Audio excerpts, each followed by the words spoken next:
So we got one more speaker and then we'll take a break. We've gotten to hear about a lot of quality tools and approaches today. One thing you haven't really heard today is discussion of flash briefings and what a flash briefing is and how flash briefings can get incorporated into what educators do and deliver. And got one of the foremost experts sitting right here. Give it a round of applause for Daniel Hill.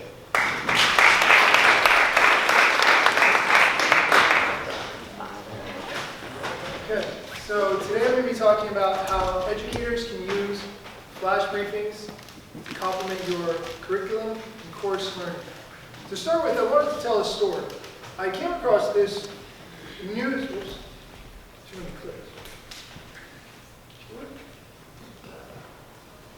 I just clicked once. Okay, there it is. So a couple of years ago, a teacher decided in Texas that she was going to give no homework as an experiment.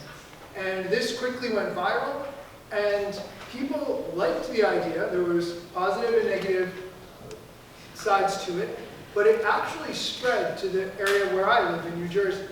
And a friend of mine actually told me that his daughter was having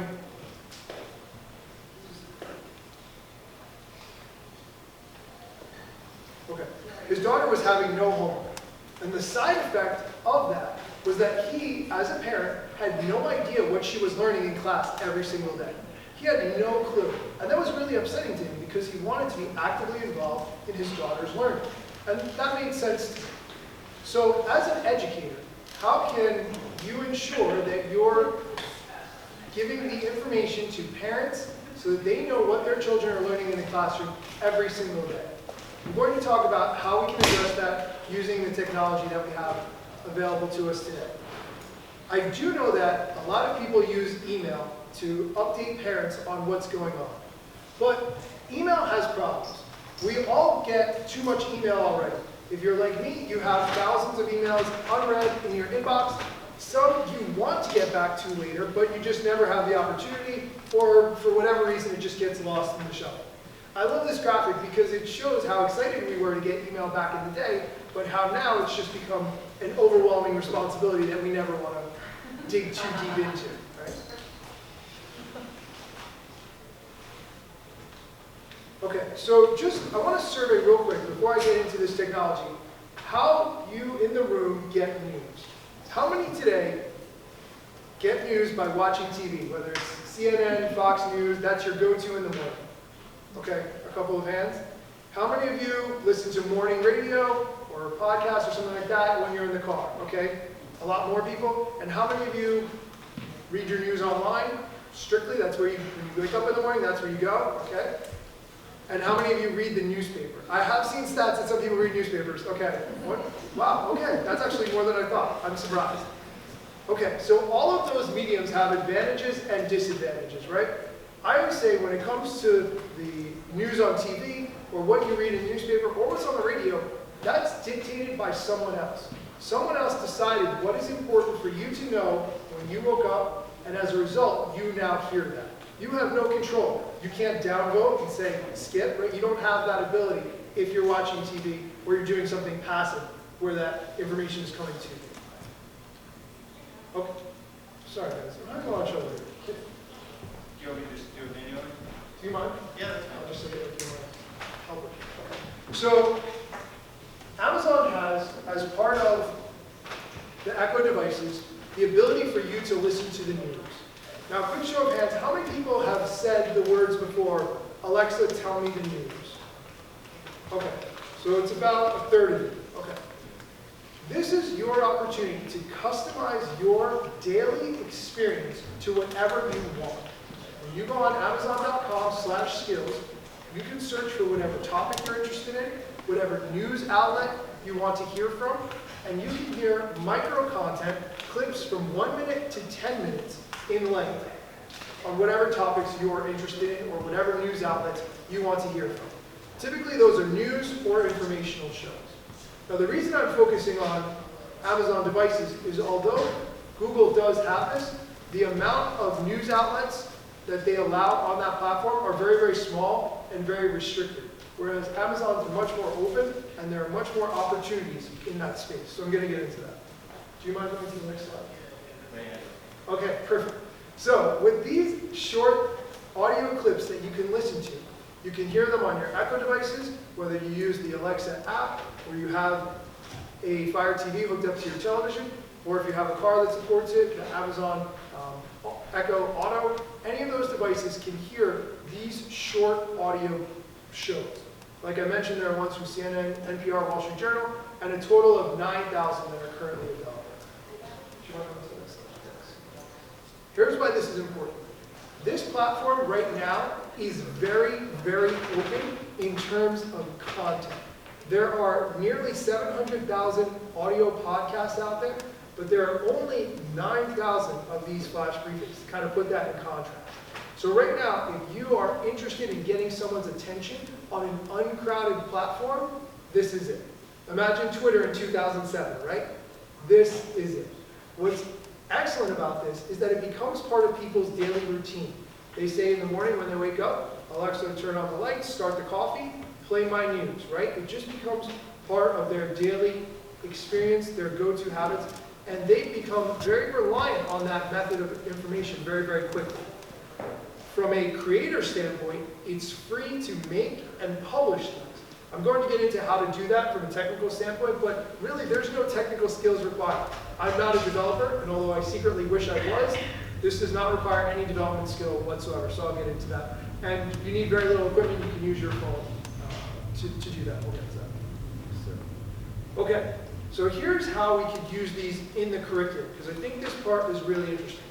Since this becomes part of people's daily routines, this is an opportunity for you to convey information in whatever manner is most important for conveying. In this particular case, you could use it to update parents on what's going on in the classroom, due dates for homework, quizzes, projects, future events. We need to sign that permission slip for the upcoming field trip by such and such day. All of that can be communicated in a manner which the parent is already consuming information, which I think is the really cool part. You can also use it to remind students what they learned that day as a refresher, right? Before they sit down to do their homework, what chapter am I supposed to do again? What did we talk about in class? Ah, here's that minute reminder that's going to help bring me back up to speed, since I had 4 classes in the afternoon since I had that particular one.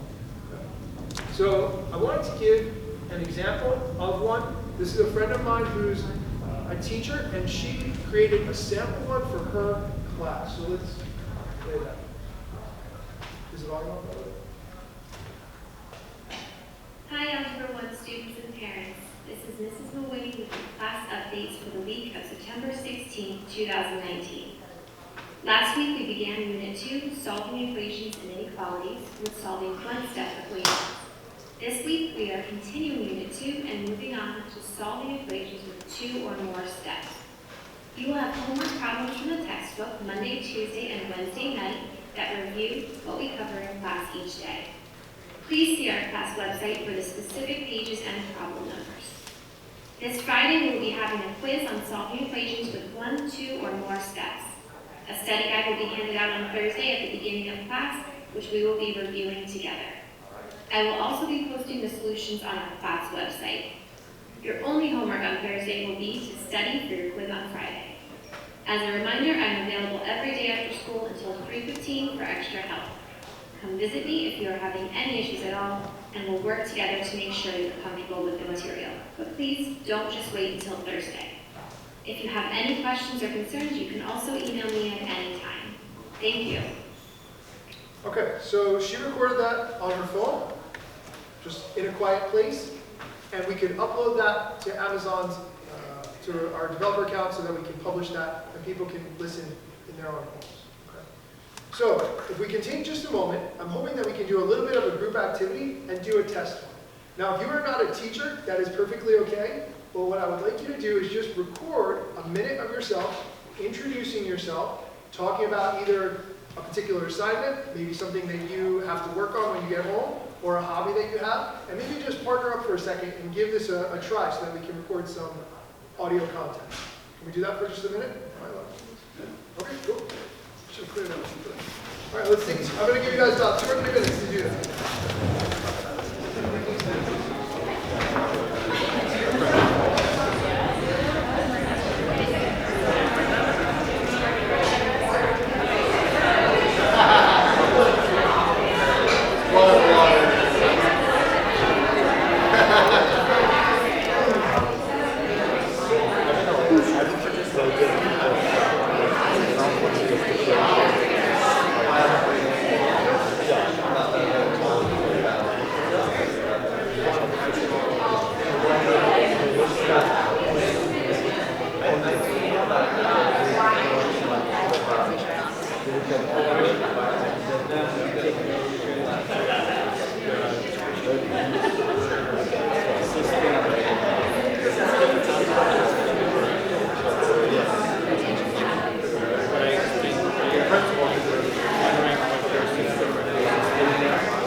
Were we able to record something? Did we get to meet our...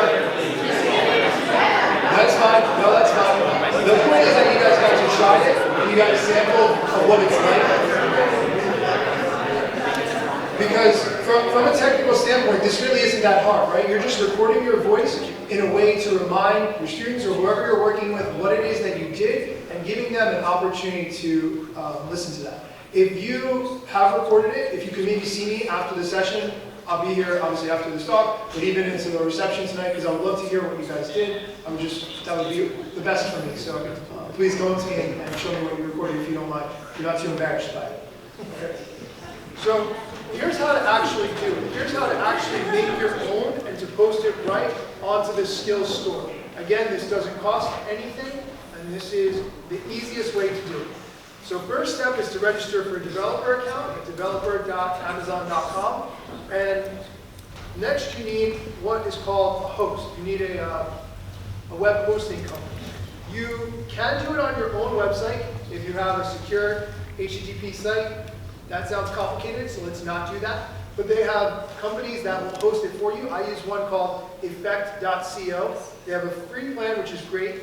It doesn't allow you to schedule the post in advance. So if you were going to say go on vacation for a week or two and you wanted to map that out, you require a paid plan for that. But if you're just going to record and then publish, free to do it. If you do decide to go with the scheduled plan, they have a discount code that you can take advantage of. Okay, so if you want to make a really professional, high-quality sounding flash briefing, how do you do that? You can do it with a microphone like this. I actually have this same exact microphone that's in the picture. It's about $65 on Amazon. It's not very expensive. It's a USB microphone. You can use it for your Skype calls or things like that. And you can use it to record this flash briefing. Audacity is the software that I use because I'm a PC person, but if you use Mac, I believe GarageBand is free, and that's an alternative as well. And then I already mentioned about the hosting plan, which would be from Effect. Okay. All right, so if you have questions, I would love to discuss this. I have my own flash briefing that is focused on social media, specifically Instagram. And if you are interested in that, I would love to have you listen. Every day I go into the news, but I'd love to answer questions about this particular technology, medium, platform. Let's give Dan a round of applause.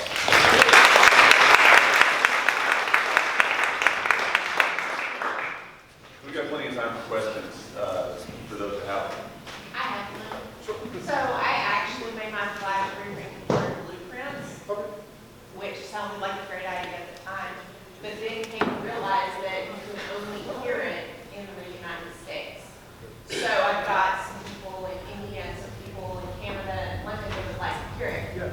I don't know how to, is there a way that I can retrofit that without losing my skill already to the followers that I have? So I've never done it through a blueprint, but you have a feed address that I assume that says the files are here. What you do is just make skills for each one of the countries and just paste in that feed over and over. And I can show you how to do that offline if you want.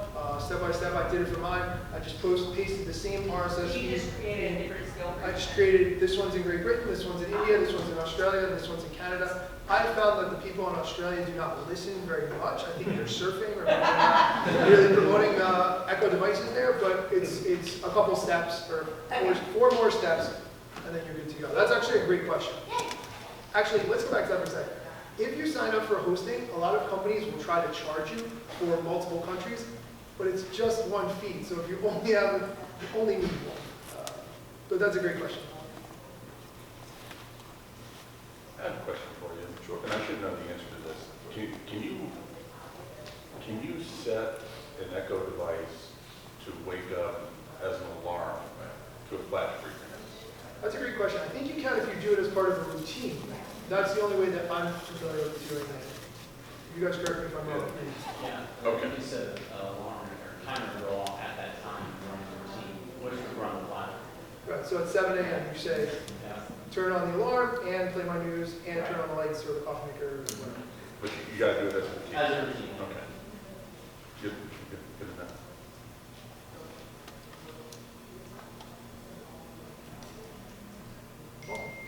Thank you guys. Thank you.